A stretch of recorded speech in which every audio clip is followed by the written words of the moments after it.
Hello, I'm Brian Tracy, and I'm always being asked, what are the habits of successful people? What is it that successful people do habitually every single day that leads to them being in the top 20% of money earners in our society? Well, Aristotle said that 95% of everything you do is the result of habit. So the rule is form good habits and make them your masters, rather than allowing bad habits to form. In fact, the other rule says this, is that good habits are hard to form, but easy to live with. Bad habits are easy to form, but hard to live with. Now, one of the turning points in my life and my studies of psychology was the discovery that all habits are learned and can be unlearned. Actually, you don't actually unlearn a habit. You simply replace a bad habit with a good habit that has more power and impact. And how do you develop a good habit? You develop a habit by repetition. Almost everything you do from the time you get up in the morning is habit. So start to think about yourself. What would be the best habits to have? Now, I have written a book called $1 Million Habits. It has 12 chapters, 12 critical areas of life. And in each chapter, there's 20 or 30 habits. So let me give you some of the best. Number one, develop the habit of daily goal setting and goal orientation. What does this mean? It means when you go to sleep at night, think about your goals for the coming day. Make a list for each day of all the goals, the little goals you're going to accomplish that day. Keep a journal and write down your goals on a regular basis. When you're driving through the day, think about your goals. When you're talking to other people, think about your goals. You see, you do become what you think about most of the time. You do achieve what you think about most of the time. So all successful people and all wealthy people think about their goals most of the time. Second of all, be results-oriented. Now, results-oriented people are always thinking of the most important things that they can do right now to achieve their most important results. Successful people make a list of everything they have to do, and before they start working, they set priorities on the list. Here's a great way to become result-oriented. Actually, it's life-changing. Ask yourself, once you have your list for the day, if I could only do one thing on this list before I was called out of town for a month, what one activity would I want to be sure to get completed? And put a circle around that and start on that activity immediately, first thing, and then discipline yourself to work nonstop until you complete that one activity. This simple technique has taken people from rags to riches all over the world for at least 100 years. Pick your most important task and start on it immediately, and then discipline yourself to stay with it until it's complete. Another habit that you can establish is to become people-oriented. Recognize that everything that you achieve in life is going to be with the help or support or cooperation of other people. So always think, what is it that other people want and need from me? How can I help other people so they'll want to help me back? If you're in sales, top salespeople think about their customers all the time. They think about who their customers are and what their customers want and how they can help them the most and how they can help them even more today. In their relationships, successful people are very focused on the most important people in their worlds, both personal and in business. Another habit you can have is to stay health-oriented. Think about your health most of the time. Think about eating less food and better food. Think about daily exercise. Think about getting lots of rest. Remember, to be successful in our competitive world, you need a lot of energy. To have a lot of energy, you've got to eat good foods, get lots of rest, and exercise all the time. One of the most important habits is that of character and honesty, is always tell the truth no matter what the price. And the final characteristic, the final habit, is that of self-discipline. And I have written and spoken upon this for years and years and years, but self-discipline seems to be the foundation habit that makes everything else possible. And the best definition of self-discipline is that self-discipline is the ability to make yourself do what you should do, when you should do it, whether you feel like it or not. You see, anybody can do it if they feel like it. It's when you don't feel like it and you do it anyway that you eventually develop the self-discipline that makes everything else possible. Thank you for watching. What is the one habit that you should start to develop right now that will help you more than any other habit to achieve your most important goals? Whatever it is, start practicing this habit every day until it becomes automatic and easy. So in setting your life and organizing your life to manage by objectives, we say, first of all, ask yourself, what would I want to be, have, or do in every area of my life if I had unlimited time, unlimited money, unlimited resources? Create for yourself a dream list. Write down everything that you would want to be or have or do in the next 5 or 10 or 15, 20 years or in your whole life. Then take and go over that list and say, what one great thing would I dare to dream if I knew I could not fail? What one great thing would I want to accomplish if I knew I could not fail? And make that your major definite purpose. Once you have a clear sense of your objectives and your goals and what are most important, then you can sit down, begin to organize your life, and your productivity is going to go up dramatically. In fact, we say, if we take number 2, we say that the key to life is goal setting, because goal setting is the master skill. Goal setting is the master skill. Your ability to set goals and to make written plans for their accomplishment is more important to you than any other single skill. An average person with very clear goals and plans is going to supersede and do far better than a superior person who doesn't have them. My wife has a SureShot camera. Now, a SureShot camera is beautiful in that it is calibrated so that when you aim it at something, it focuses automatically. A friend of mine who's a professional photographer and wins international prizes has a $10,000 Hasselblad. Yet my wife can take better photographs than my friend all day, every day, if my friend is not allowed to do just one thing, and that is to focus. So you find that a person who can focus with average capabilities is far more effective than a person who cannot focus, who has superior capabilities. Your ability to write out your goals and make plans for their accomplishment is the master skill of success. Now, the third key is to ask this question: why are you on the payroll? With regard to your work, why are you on the payroll? Why? What have you been hired to accomplish? If you were to go to your boss, if you were to look at your job description, if you were to look at what you are expected to accomplish every single day, why are you on the payroll? It's the fundamental question of success in the world of work.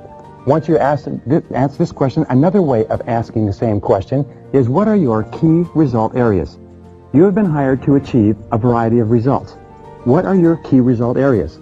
The ability to clearly establish key result areas is to look at all the things that you have to do and pick your number 1 key result area, your number 2 key result area, and so on, is the essence of high performance. So what are your key result areas?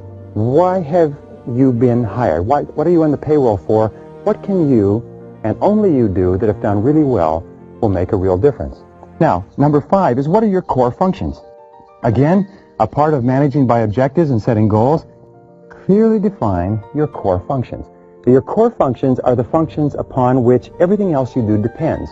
If these are done extremely well, then everything else is secondary to it. For example, the core function of a salesperson may be seeing qualified prospects and making presentations.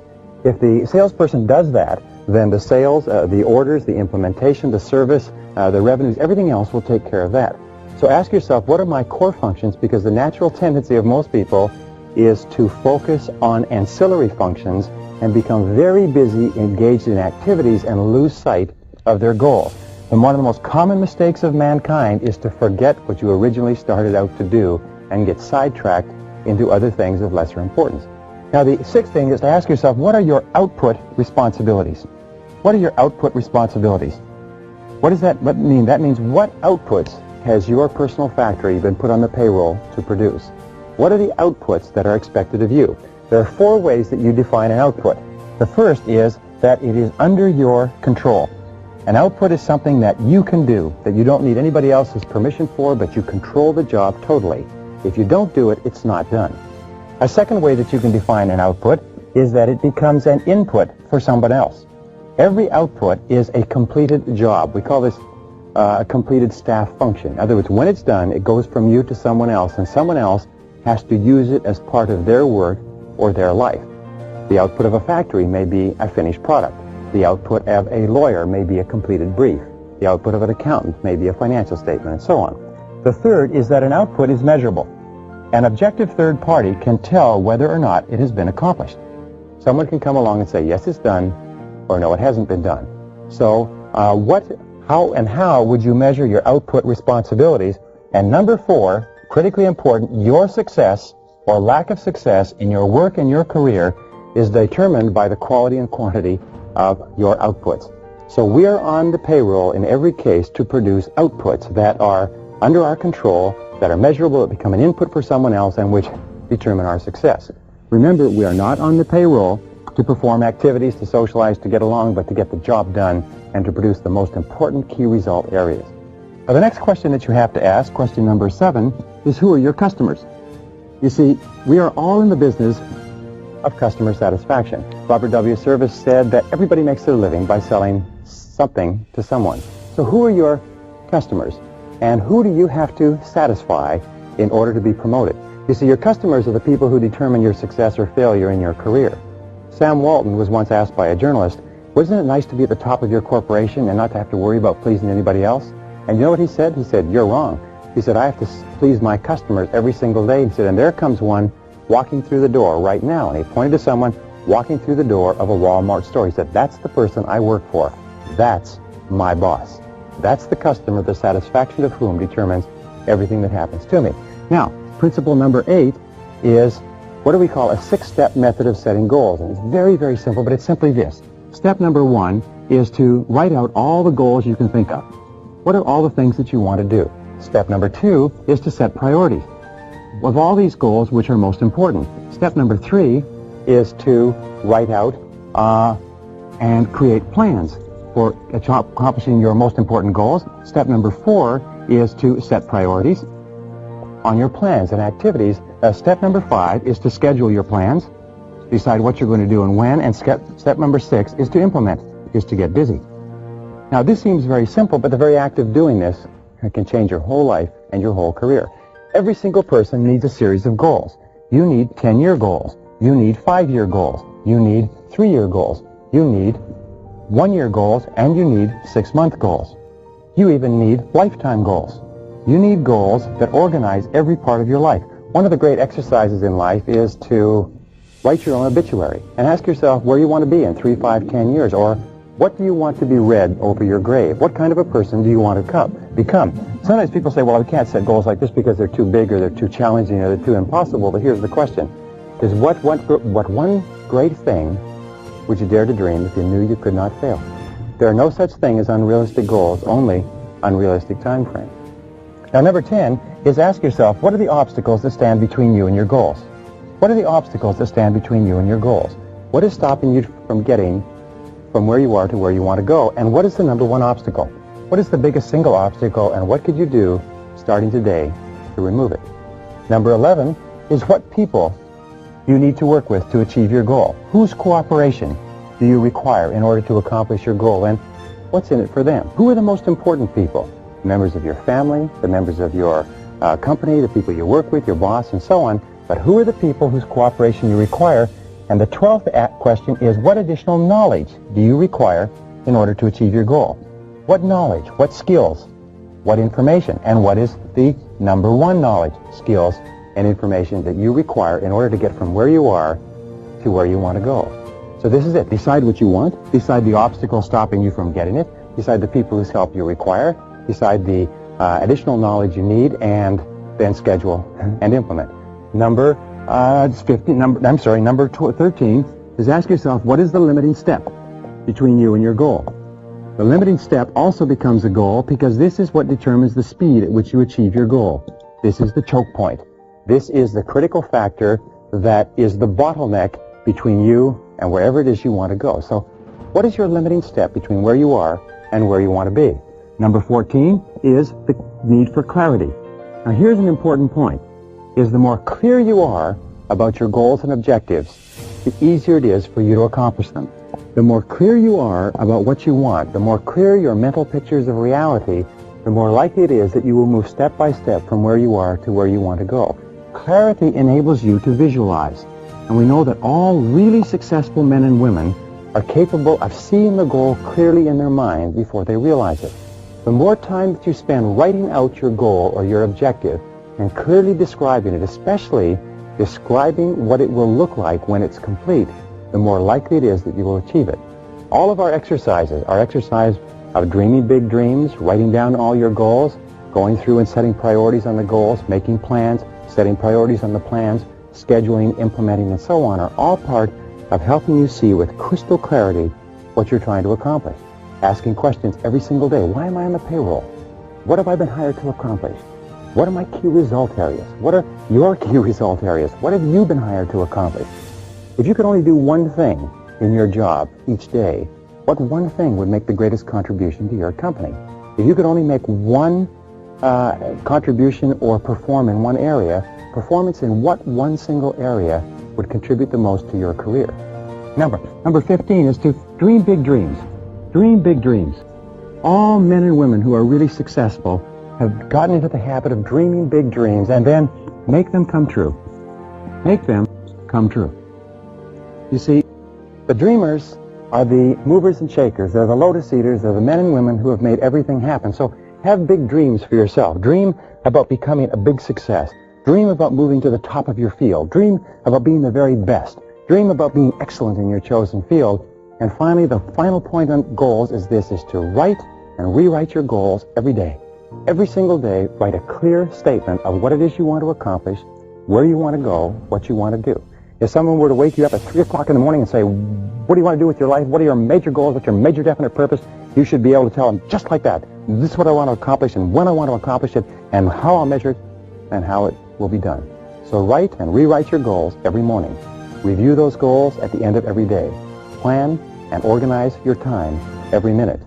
And develop within yourself the goal-setting master skill of success.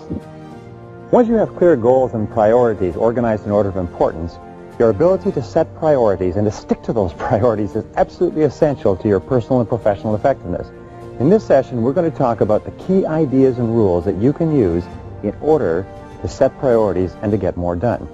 Recently, in a study of 104 chief executive officers, they asked them what were the qualities that would be most likely to put a young person onto the fast track in his or her career.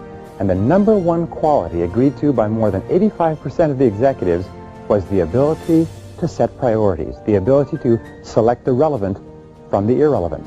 And I've discussed this with thousands of managers over time, and you know what I've found out is they all say the same thing. Their biggest source of frustration is people who are not working on the most important use of their time. So let's talk about some of the keys to setting priorities. Key number one is what is called the 80-20 rule. Now, everybody's heard about the 80-20 rule. It's called the Pareto principle. It was developed by an Italian economist named Vilfredo Pareto in 1895, and what he discovered is over a large enough number of samples that 20% of what you do accounts for 80% of your results.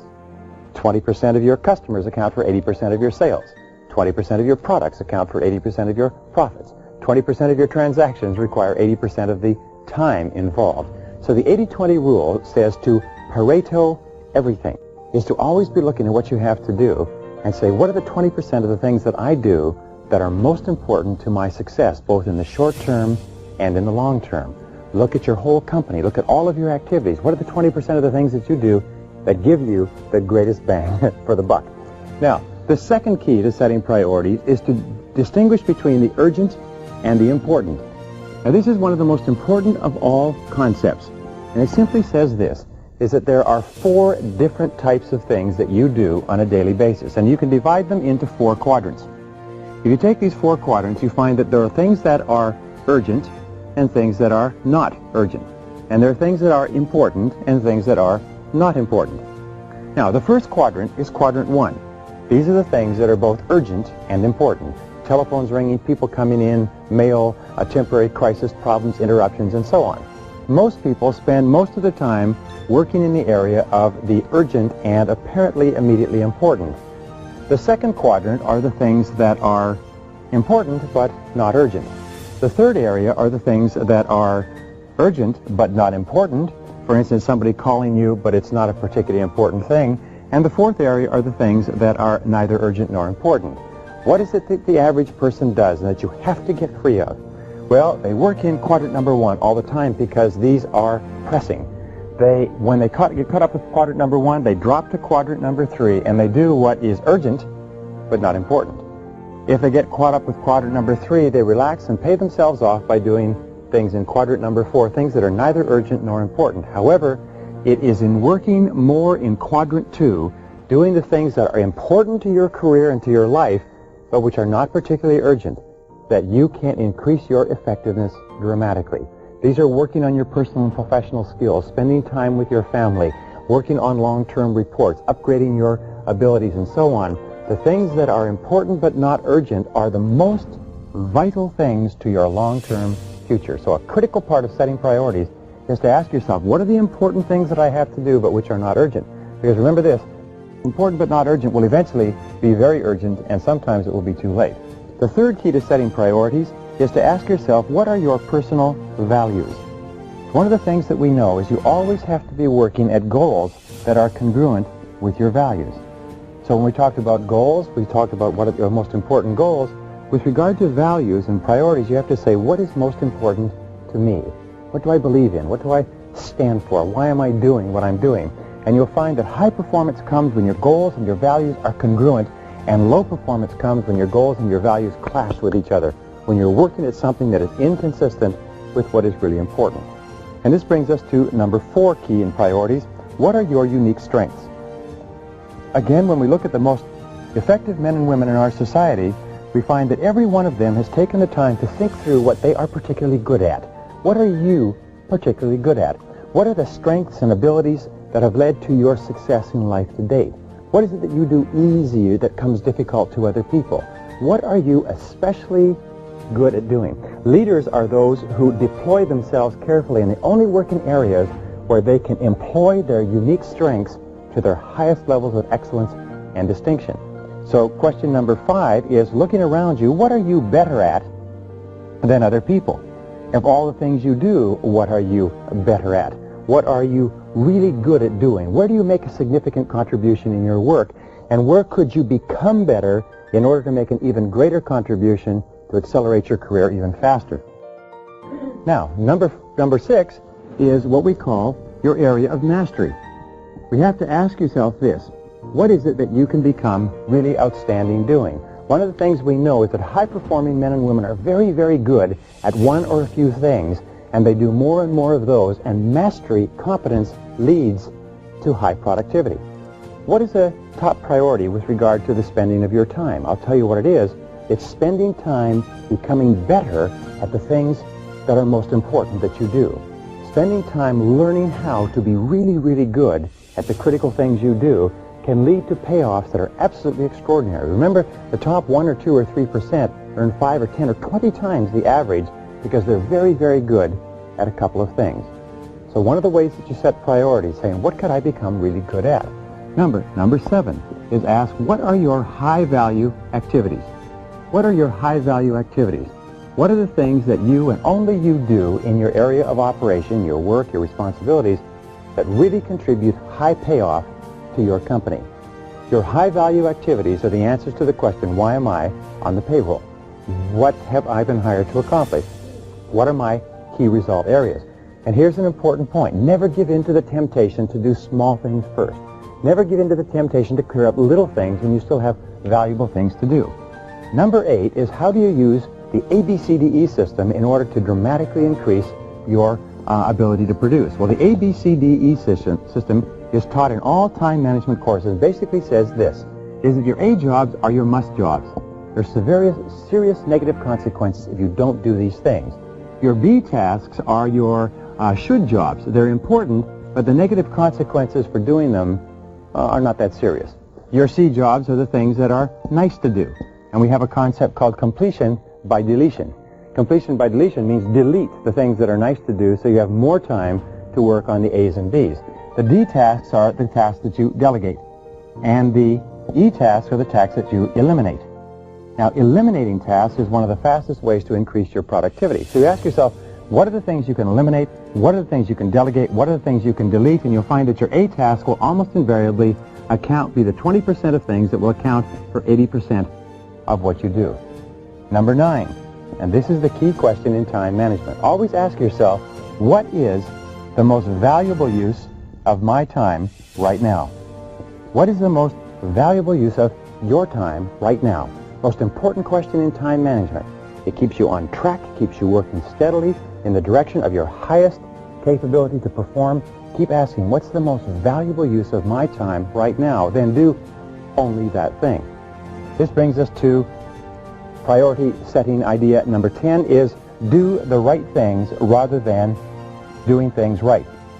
As we said before, the very first thing and worst thing in the world is to do very well what need not be done at all. And if it's not worth doing, it's not worth doing right. So do the right things. How do you do the right things? You go through this process and you keep asking yourself, what are the things that I must do? What are the things that have the greatest possible consequences? What are the things that account for the 80% of the value of the things that I do? And do the right things rather than the fun things, the easy things, the convenient things. Key number 11 to setting priorities is to do first things first. And stay with those things until they're complete. Do first things first. And stay with those things until they're complete. Do first things first and second things not at all. Now, the 12th key to setting priorities is the quality of courage. The quality of courage is the indispensable quality of leadership, and it means to have the courage to put off doing the things that are of low contribution and focus your mind, your time, your attention on doing the things that make the greatest contribution. It takes a lot of courage to set priorities and to stick to it, but each time you do it develops the quality of courage. This leads us to number 13, which requires courage, and it is the establishment of posteriorities. You see, if you're going to set priorities, you also have to set posteriorities. The basic rule is this, is you can't start doing one thing unless you stop doing something else. What you have to do is you have to discard the past. You have to say, what are the things I'm going to stop doing?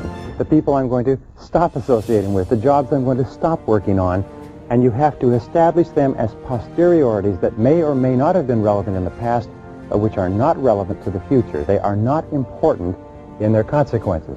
Number 14 in setting priorities, always choose the future over the past. Always choose the future over the past. Always choose the opportunities of tomorrow rather than the problems of yesterday. You know that 80% of people spend their time working on solving the problems of yesterday or finding out who's to blame for them. Whenever things go wrong, always ask yourself, where do we go from here? What is the future? What do we do tomorrow, the next day? How do we solve it? Keep yourself solution-oriented, future-oriented, rather than present and past-oriented. The 15th key to priorities is to focus on opportunities. Ask yourself, since you're going to have to live the rest of your life in the future, what are the opportunities of tomorrow? What are the things that you can do today that will lead to great payoffs in the future, based on everything that you know? Think always in terms of future orientation. It's the hallmark of the superior thinker. Where do we go from here? What do we do from here? Now, number 16 is to consider the futurity of all present events. The futurity of all present events. Futurity simply asks the question, what is the positive potential future impact of what I'm doing? In one of the most longitudinal studies on success, what they found was that men and women who were very successful had what they called long-time perspective. They found that cross-culturally, throughout all social, economics, and racial groups, people who had the longest time perspective were always the men and women who accomplished the most. Now, what did this mean? It meant that everything that they did on a day-to-day basis, they asked themselves, how is this likely to affect me 1 year, 5 years, 10 years, 20 years out? And the longer the time perspective, the more likely it was that those people would move up socioeconomically.